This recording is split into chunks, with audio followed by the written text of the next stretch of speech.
اللہ رب العالمین والصلاة والسلام علی سید الانبیاء والمرسلین اما بعد فاعوذ باللہ من الشیطان الرجیم بسم اللہ الرحمن الرحیم صلو علی الحبیب صلی اللہ تعالی علی محمد صلی اللہ تعالی علیہ وآلہ وسلم۔ غیر مقلد وہابی اپنے آپ کو اہل الحدیث کہلوانے والے ان لوگوں نے اس قدر کفر، شرک اور بدعت کی فتوے لگائے کہ آج خود یہ اپنے ہی فتووں کی زد میں آ گئے ہیں اور اپنے ہی کفر و شرک اور بدعت کی فتووں سے نکلنا ان کے لیے مشکل ہو گیا ہے۔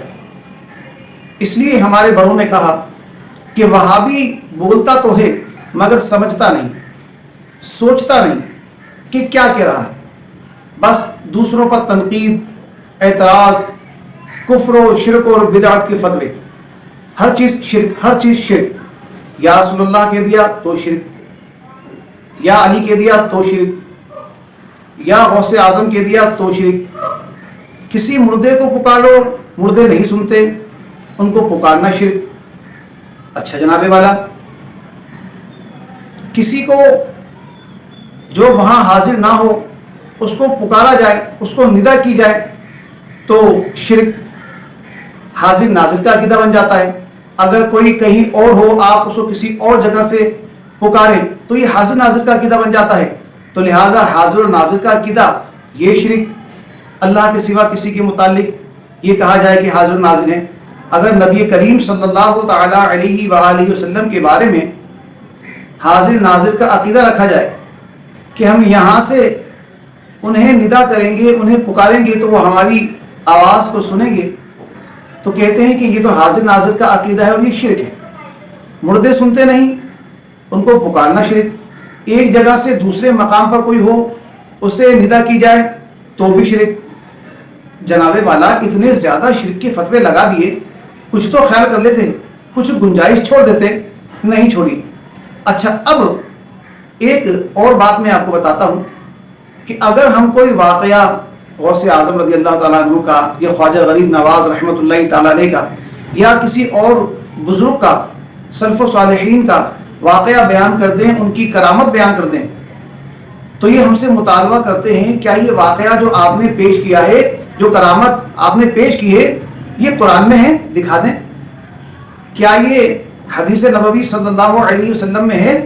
آپ دکھا دیں۔ ہم تو اہل الحدیث ہیں۔ اہل الحدیث کے دو اصول، اطیعوا اللہ و اطیعوا الرسول، ہم یا تو قرآن کو مانیں گے یا پھر حدیث رسول صلی اللہ علیہ وآلہ وسلم کو مانیں گے۔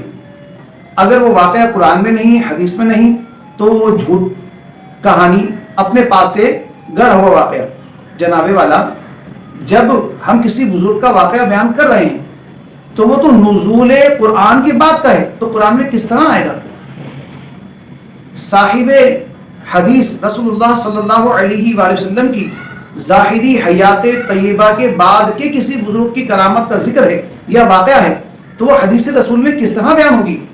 نہیں جناب، ہم تو اہل الحدیث ہیں، ہمیں تو قرآن یا حدیث سے بتائیں، ورنہ سب جھوٹ، ورنہ سب گڑی ہوئی باتیں اور سب قصے کہانی۔ اب یہ ماننے کو تیار نہیں۔ اب میں آپ کو سناتا ہوں انہی کی زبانی، ان کی ایک کہانی۔ جی جناب والا، آپ سماعت۔ بہت عرصہ پہلے مظفر آباد کے علاقے میں، یہ 1991 کی بات، اس وقت آزاد کشمیر یونیورسٹی کے اندر میں پڑھتا تھا۔ وہاں میں نے ایک اہل حدیث کو دیکھا، میں نے زندگی میں پہلے اہل حدیث دیکھا، اس سے پہلے میں نے اہل حدیث نہیں دیکھے تھے۔ اس اہل حدیث کو میں نے اس حالت میں دیکھا کہ اس کا بازو ٹوٹا ہوا ہے اور خون آلود ہے اس کا دایاں بازو، اور اس حال میں وہ کھڑا ہے، کھلی جگہ پر نماز پڑھ رہا ہے۔ تو لوگ اس کو دیکھ کر برا کہہ رہے ہیں، کوئی کیا کہہ رہا ہے، کسی مارا ہوا تھا پہلے۔ تو میں بڑا حیران تھا، میں نے کسی سے پوچھا، میں نے کہا یہاں کیا معاملہ ہے؟ کہنے لگے جی یہ جو بندہ، یہ نبی کا گستاخ ہے، یہ بندہ نبی کا گستاخ ہے۔ تو میں نے دیکھا وہ بڑا پرسکون کھڑا ہو کے نماز پڑھ رہا ہے۔ تو جب وہ اس نے ہاتھ پکڑ کر اس طرح باندھا ہوا تھا، عام طور پر تو ہاتھ ایسے باندھے جاتے، اس نے پکڑ کے ایسے باندھا ہوا تھا، تو میں نے یہ سمجھا کہ یہ بندہ، اس کا ہاتھ ٹوٹا ہے، اس وجہ سے اس نے پکڑا ہوا ہے۔ لیکن جب وہ رکوع میں گیا تو اس نے ٹوٹا ہوا ہاتھ اٹھایا ایسے اور رفع یدین کرنے کے لیے نیچے کر دیا، اس نے رکوع میں چلا گیا، رکوع سے اٹھا، پھر اس نے ہاتھ ٹوٹا ہوا اٹھایا اور پھر اس طرح اس نے نیچے کر دیے، پھر اس نے سجدہ کیا، نماز سے فارغ ہوا۔ لوگ اس کو مار رہے تھے، کسی نے ادھر سے تھپڑ مارا، کسی نے ادھر سے تھپڑ مارا، اس کا ٹوٹا ہوا ہاتھ، ہڈی بالکل اس کی لٹک رہی تھی، اس کیفیت میں وہ اپنے ہاتھ کو پکڑ رہا تھا اور ساتھ ساتھ وہ کہہ رہا تھا اتقتلون رجلا ان یقول ربی اللہ، اتقتلون رجلا ان یقول ربی اللہ. اہل حدیثوں وہ یہ بات کہہ رہا تھا کیا تم ایسے بندے کو مار رہے ہو جس کا جرم یہ ہے کہتے اللہ میرا رب ہے، میرا جرم یہ ہے کہ اللہ میرا رب ہے. میں نے لوگوں کو پیچھے ہٹایا، میں نے کہا ذرا آپ پیچھے ہٹے، میں ذرا پوچھنا چاہتا ہوں یہ کیا کہنا چاہتا ہے. میں نے اس سے پوچھا، میں نے کہا تو کون ہے؟ مجھے کہنے لگا میں اہل حدیث ہوں. میں نے کہا آپ کا یہاں تعارف کیا ہے؟ کہنے لگا ہمارا تعارف یہ ہے کہ میں علامہ احسان الہی ظہیر شہید کے شہر سیال کوٹ کا رہنے والا ہوں اور میں نے ان کے ہاتھوں پر اہل حدیث مسلک کو قبول کیا ہے. نعرہ تکبیر، مسلک حق اہل حدیث، علامہ تیرا قافلہ، نعرہ تکبیر. کہنے لگا میں نے ان کے ہاتھ پر اہل حدیث مسلک قبول کیا ہے. میں نے کہا یہ اہل حدیث کیا ہوتے ہیں؟ کہنے لگا اہل حدیث وہ ہے جو اللہ کو مانتا ہے، اللہ کے رسول کو مانتا ہے اور اس کے علاوہ کسی کو نہیں مانتا ہے. بات مجھے تو سمجھ آ رہی تھی لیکن لوگوں کو سمجھ نہیں آئی. لوگوں نے اور اس کو مارنا شروع کر دیا اور پیٹنا شروع کر دیا. میں نے وہاں پر ایک نتیجہ نکالا. میں نے کہا یہ اہل حدیث مسلک یہ تو بڑا عجیب مسلک ہے کہ اس مسلک پر آنے والے ان کے بازو ٹوٹ سکتے ہیں، ان کے پاؤں کٹ سکتے ہیں، ان کا جسم چھنی چھنی ہو سکتا ہے، لیکن یہ اپنے موقف سے رائی کے دانے کے برابر پیچھے نہیں ہٹ سکتے ہیں. وہ پیچھے نہیں ہٹا. لوگوں نے مار مار کے لہو لہان کر دیا لیکن وہ کہنے لگا لوگوں جب تک میری جسم میں جان موجود ہے، میرے جسم میں روح موجود ہے، رب کعبہ کی قسم نہ میں مسلک اہل حدیث چھوڑ سکتا ہوں اور نہ نماز کے اندر رفع دین چھوڑ سکتا ہوں. آپ نے یہ ویڈیو سماعت فرما لی. اب دیکھیں انہوں نے جو واقعہ بیان کیا، اب انہی کی زبانی انہی کی کہانی ہم ان سے پوچھتے ہیں جو جناب والا آپ نے اتنا زبردست، اتنا بہترین اور اتنا اسلام سے محبت کرنے والا واقعہ بیان کیا اور احسان الہی ظہیر صاحب جو انتقال کر گئے، جو منو مٹی دفن ہو گئے ہیں، ان کی ہڈیوں کا بھی نہیں پتا ہوگا کہ سورما بن گیا ہو. تو جناب والا اب یہ بتائیے ان کی جو آپ نے بطور کرامت یہ کہانی سنائی ہے کیا یہ قرآن میں موجود ہے؟ نہیں. تو پھر یہ کہانی آپ کی زبانی، کیا یہ واقعہ جب بطور کرامت آپ نے سنایا یہ واقعہ حدیث رسول صلی اللہ علیہ وآلہ وسلم میں ذکر ہوا ہے؟ نہیں ہوا. تو پھر یہ کہانی آپ کی زبانی کیا صحابہ کرام، تابعین، تبع تابعین نے، ائمہ مجتہدین نے کسی نے اسے بیان کیا ہے؟ نہیں کیا. تو پھر یہ کہانی آپ کی زبانی، پھر یہ جھوٹا ہے، من گھڑت ہے، گڑا ہوا ہے، کہانی ہے، قصہ ہے اور جھوٹا ہے، 100% جھوٹا ہے. ہم کسی بزرگ کا واقعہ بیان کرتے ہیں، کرامت بیان کرتے ہیں تو جھوٹ پر مبنی. اور جناب والا آپ اپنے علامہ کے واقعات بیان کریں بطور کرامت کہ ان سے وابستہ ایک شخص ہوا، مسلمان ہو گیا اور اہل الحدیث ہو گیا اور پھر اس کی ایسی محبت اسلام سے، سنت سے، ایسا جذبہ، ایسا جوش، ایسا جذبہ آپ نے بیان کیا اور یہ ان کے کھاتے میں ڈال دی بطور کرامت. تو ہم اس کو کس طرح مان لیں، کیسے تسلیم کر دیں؟ یقیناً یہ بھی واقعہ بالکل جھوٹ ہے، من گھڑت ہے اور بناوٹی بنایا ہوا ہے. ہمارے واقعات بزرگوں کے قصے کہانی اور آپ کی واقعات وہ کرامت، یہ تو کوئی اصول نہیں. اب اس طرف میں آپ کی توجہ دلاؤں گا جو اس میں ایک نعرہ لگا، یقیناً آپ نے وہ باغور سن لیا ہوگا، اگر توجہ نہیں تھی تو دوبارہ سے ریورس کر کے آپ سن لیجیے گا. نعرہ کیا لگایا گیا؟ نعرہ یہ لگایا گیا کہ علامہ تیرا قافلہ لٹا نہیں جھکا نہیں، علامہ تیرا قافلہ لٹا نہیں جھکا نہیں. تو جناب والا یہ کفر ہو گیا، یہ شرک ہو گیا، یہ بدعت ہو گیا اور رسول اللہ صلی اللہ علیہ وآلہ وسلم کی شان میں بے ادبی گستاخی ہو گئی. کس طرح؟ آپ کے عقیدے کے مطابق. کس طرح؟ اب غور کیجیے کس طرح ہو. ان کا نظریہ کیا ہے؟ ان کا نظریہ یہ ہے کہ جناب والا جو انتقال کر گئے مردہ وہ سنتے نہیں ہیں تو لہٰذا ان کو خطاب کرنا شرک ہے.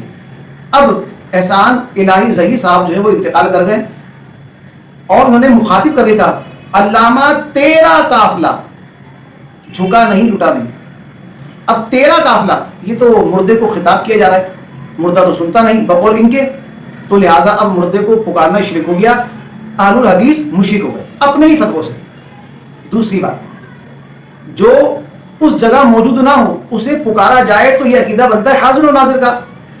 تو رسول اللہ صلی اللہ علیہ وسلم کے متعلق تو آپ یہ تصور نہیں رکھتے. آپ کہتے ہیں کہ رسول اللہ صلی اللہ علیہ وسلم کو بعد از وصال کہیں اور سے بھی آپ نے پکارا دنیا کے کسی کونے سے تو یہ شرک ہو جائے گا. تو اب آپ نے نعرہ لگایا علامہ تیرا قافلہ، جھکا نہیں لٹا نہیں، تو کہیں اور سے آپ نے کسی اور مقام سے انہیں ندا لگا دی اور انہیں بتا دیا کہ علامہ تیرا قافلہ، انہیں خطاب بھی کر لیا. تو جناب والا یہ حاضر ناظر کا عقیدہ آپ کے نزدیک بن گیا جو شرک ہے، تو لہذا آپ مشرک ہو گئے. ٹھیک ہو گیا. مزید آگے بڑھتے ہیں کہ وفات کے بعد کسی کو پکارنا یا ندا کرنا یہ شرک ہے. تو لہذا اب کیا ہوا، ایسا شخص جو انتقال کر گیا، منو مٹی دفن ہو گیا، جس کی ہڈیوں کا سرما بن گیا، آپ نے اسے ندا دی، اسے خطاب کیا، اسے پکارا، تو کیا ہوا، یہ شرک ہو گیا. تو آپ اس میں بھی مشرک ہو گئے. ایک نعرے سے کتنے سارے شرک کے فتوے آپ پر خود لگ گئے. مردہ سنتا نہیں، مردہ کو ندا نہیں دے سکتے، اور جو انتقال کر گیا وہاں موجود نہیں، اس کو کہیں اور سے ندا نہیں کی جا سکتی ورنہ حاضر ناظر کا عقیدہ مانا جائے گا، چونکہ شرک یہ تمام نہیں، اس کو کہیں اور سے ندا نہیں کی جا سکتی ورنہ حاضر ناظر کا عقیدہ مانا جائے گا، چونکہ شرک یہ تمام آپ نے شرک کے فتوے لگائے ہوئے ہیں.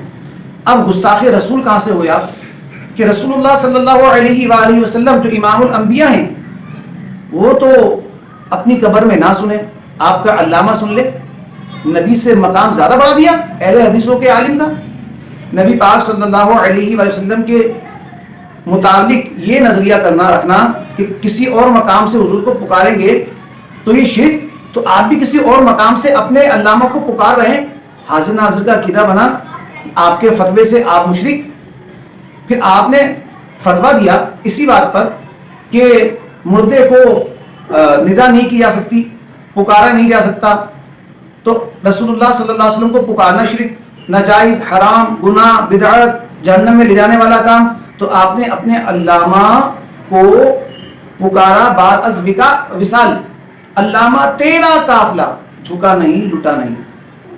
تو جناب والا یہ تمام آپ نے ایک نعرے سے بتا دیا کہ یہ صلاحیت رسول اللہ صلی اللہ علیہ وآلہ وسلم کے اندر نہیں تھی، بلکہ آپ کے علاموں میں موجود ہیں.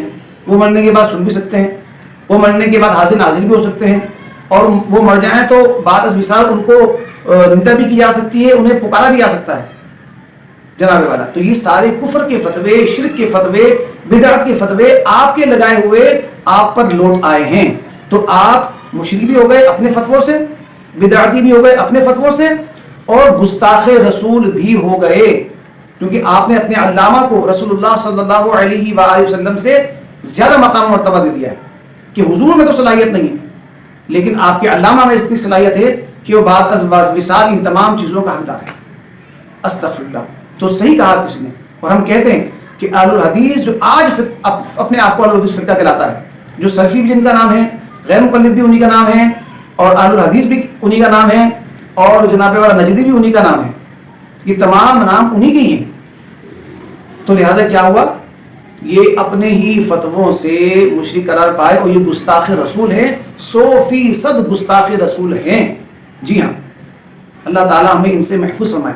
اور مزید انہوں نے آگے کیا کہا، انہوں نے کہا یہ کہ بڑے جوش و جذبے کے ساتھ کہ کٹ سکتا ہے، مر سکتا ہے، مٹ سکتا ہے، مگر اہل الحدیث اپنے منہج کو چھوڑ نہیں سکتا ہے، اہل الحدیث فرقے کو چھوڑ نہیں سکتا، سنت رسول کو چھوڑ نہیں سکتا.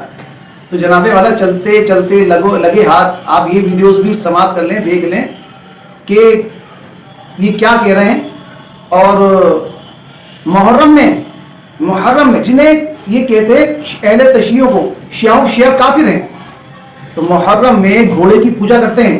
یہ علامہ صاحب کی بات سن لیں، اہل الحدیث ہیں یہ بتا رہے ہیں کتنے سالوں سے، بول رہے مجھے بھی نہیں پتا، تمہیں بھی نہیں پتا، نہ جانے کتنے سالوں سے محرم میں گھوڑا نکالتے ہیں، اس کے پیچھے پیچھے چلتے ہیں، اور شیعہ اپنی بات کرتے ہیں اور یہ اپنی، اور جناب والا وہ امام بارگاہ تک پہنچاتے ہیں. اس کے بعد جب وہ وہاں سے فارغ ہوتے ہیں تب لوٹتے ہیں. یہ جو اہل الحدیث منہج کو نہ چھوڑ سکتے وہ دیکھ لیں کیا کر رہے ہیں. اچھا یہ جتنے بھی شیعہ حضرات بیٹھے نارنگ میں، تو الحمدللہ ہمارے بڑے اچھے حالات ہیں. آپ کو پتا ہے میں گھوڑا نکلواتا ہوں، بولو وہ بولتے نہیں ہو. امام بارگاہ سے گھوڑا برآمد کرا کے میدان میں لا کے شیعہ حضرات اپنی عبادت کرتے ہیں، وہاں پر جلسہ بھی ہوتا ہے، علماء بھی گفتگو کرتے. جب تک اختتام نہیں نہ ہوتا میں گھوڑے کے پیچھے ہی ہوتا ہوں. اور امام بارگاہ میں پہنچا کے پھر میں واپس ہو گئی. یہ کتنے سال ہو گئے ہیں؟ بولو کتنے سال ہو گئے؟ مجھے بھی نہیں پتا, تمہیں بھی نہیں پتا. یہ کیوں؟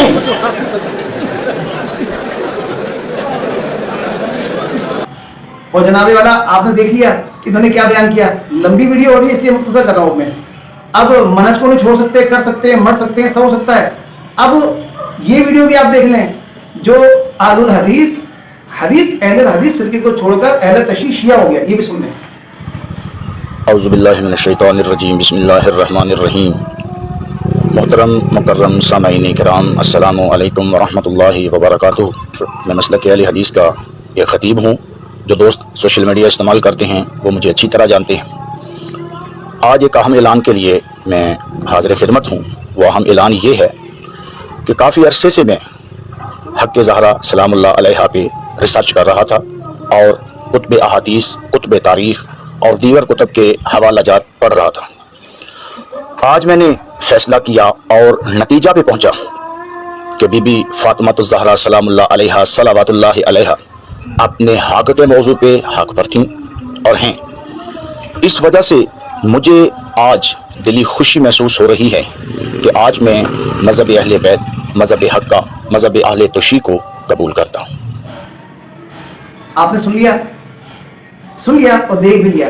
یہ گھوڑے کو محرم میں نکالتے بھی ہیں جسے پرفوش شرک کہتے ہیں, اور پھر یہ جناب والا ان کے لوگ اپنے اہل الحدیث منہج کو چھوڑ کر, قرآن و سنت کے منہج کو چھوڑ کر, بقول ان کے قرآن و سنت کے منہج کو چھوڑ کر یہ اہل تشیع ہو رہے ہیں اور ان پہ حق واضح ہو گیا.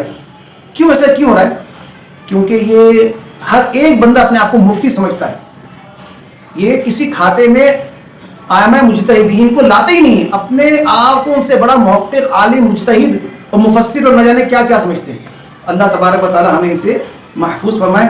آمین بجاہ النبی الامین صلی اللہ علیہ وآلہ وسلم.